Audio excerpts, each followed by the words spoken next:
你好，我係楊明霞醫師。大家有冇發現咧？喺冬天嘅時候，因為天氣凍而食好多嘢，令到自己嘅肚腩越來越大呢？咁其實咧喺醫學嘅角度嚟講，肚腩大咧係屬於中央性肥胖嘅。如果唔處理嘅話咧，就會引發好多代謝性嘅問題，例如血糖高、血脂高或者血壓高。咁今集咧食養生心呢個節目咧，我會同大家介紹一下一啲食療可以幫助大家咧改善中央性肥胖嘅。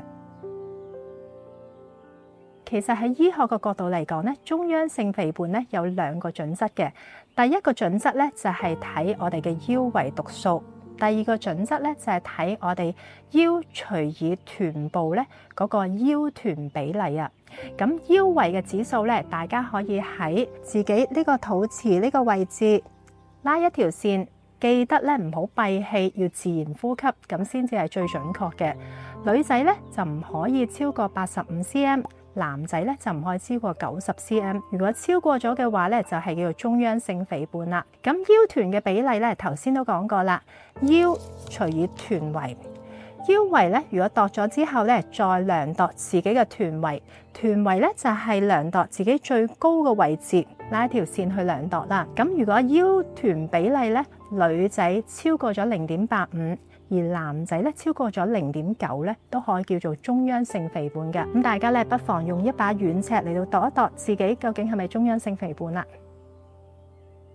其實喺中醫嘅角度嚟講咧，點解會有中央性肥胖呢？咁就係同3個臟腑好有關係嘅。咁首先咧就係肝脾腎啦。咁首先咧講一講脾胃啦。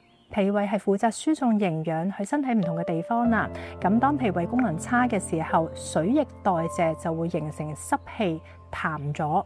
咁呢啲濕氣同埋痰咗咧，都會導致咧我哋容易係有啲肥胖嘅問題，尤其是係中央性嘅肥胖。咁再加上咧，如果我哋係緊張、壓力同埋長期咧失眠啊，或者係捱夜太多嘅話咧，都會導致咧我哋容易肝鬱氣結。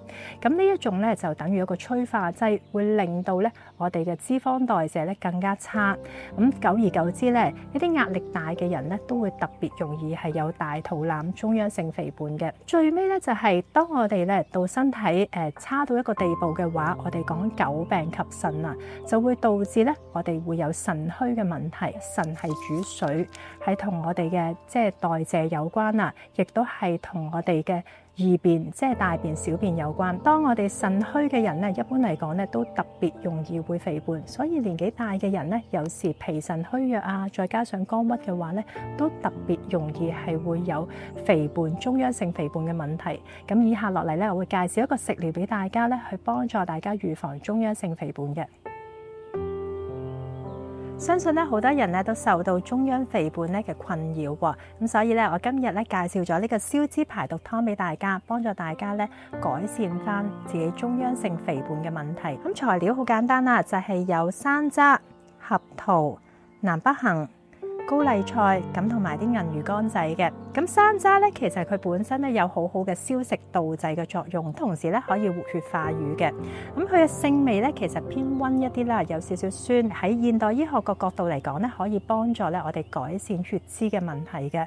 咁有時咧，如果我哋唔得閒煲湯嘅話，都可以咧用少少山楂嚟到焗水，都非常之可口嘅。咁另外咧就係南北杏。南北杏咧，其實本身咧有好好嘅潤腸通便嘅作用，咁同時咧亦都可以幫助宣肺嘅。所謂宣肺咧，就可以幫助咧改善肺嘅氣機運動啦。加入南北杏咧，其實裡面咧係除咗可以幫助我哋宣肺平喘、潤腸通便之外咧，咁亦都可以幫助咧我哋透過咧潤腸通便去令到咧我哋宿便少。宿便少嘅話咧，中央性嘅肥胖咧亦都會係解決到嘅。咁另一方面咧，現代醫學研究顯示咧，南北杏咧，佢有好好嘅不飽和脂肪，對於預防中央性肥胖咧，都有一個好好嘅療效嘅。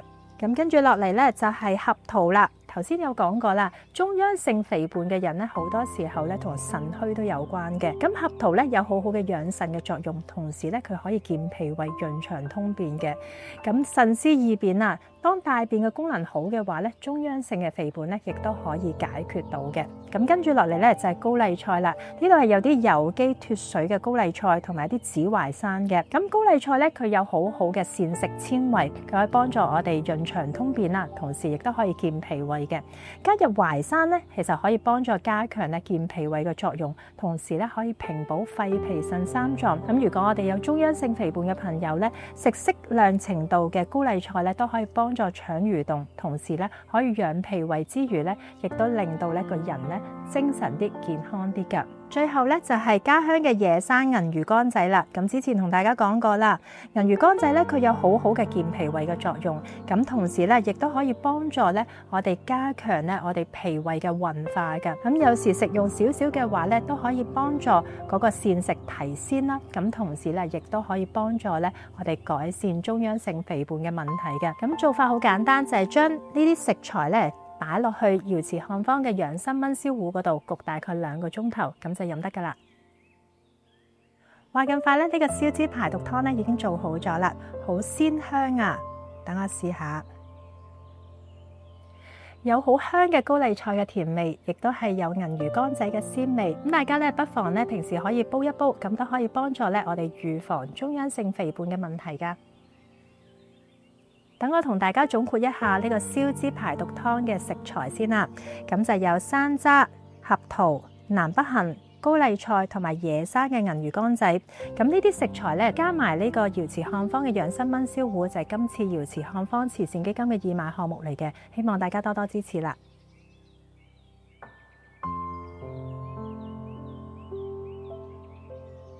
細個時候咧，同爺爺搭車，啱啱遇着呢一個比較暴躁嘅司機。咁佢揸緊巴士嘅時候咧，成日都好嬲喎。咁於是乎咧，爺爺就同我講咗一個故事。從前有個人咧喺度撐艇嘅時候，突然之間另外一個艇咧就駛埋嚟。咁佢於是乎咧望一望，個艇冇人噶喎。咁佢自己兜路咁樣行，咁冇任何嘅情緒。咁另外一個情況就係有個人揸緊艇。咁而另外咧，嗰艘艇咧，原來有個人駛過嚟喎。咁於是乎咧，嗰個人就好大聲咁樣破口大罵，就話：你唔好駛過嚟啊！好嬲喎，好敏陣喎。咁爺爺咧跟住同我講話，個情況就係一樣嘅，嗰個艇咧都係駛埋嚟。如果嗰個人咧見到個艇本身冇人嘅話，咁佢自己駛開。但係咧，如果佢見到咧個艇有人嘅時候，反而咧就破口大罵。其實咧，所有嘅情緒咧都係在乎於我哋點樣睇嗰件事。當我哋咧唔覺得嬲嘅時候，就係因為我哋抱住平常心。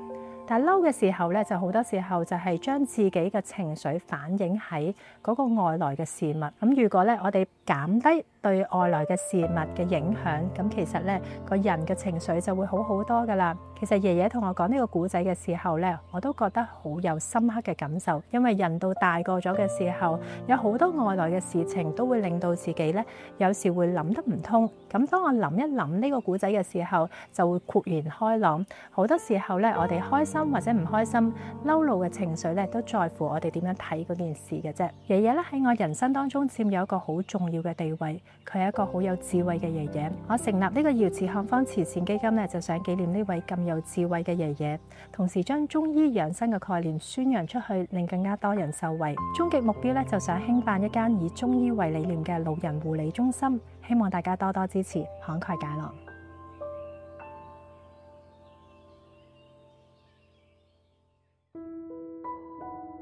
多謝大家收睇瑤池漢方慈善基金食養身心呢個節目，希望大家多多支持、訂閱並且撳鐘仔啦。如果大家想知道更加多健康資訊嘅話咧，都可以 follow 翻我嘅 Instagram， 或者大家如果有咩問題嘅話咧，都可以 inbox 翻楊明霞醫師呢個 Facebook 專頁，我會盡快答覆大家嘅。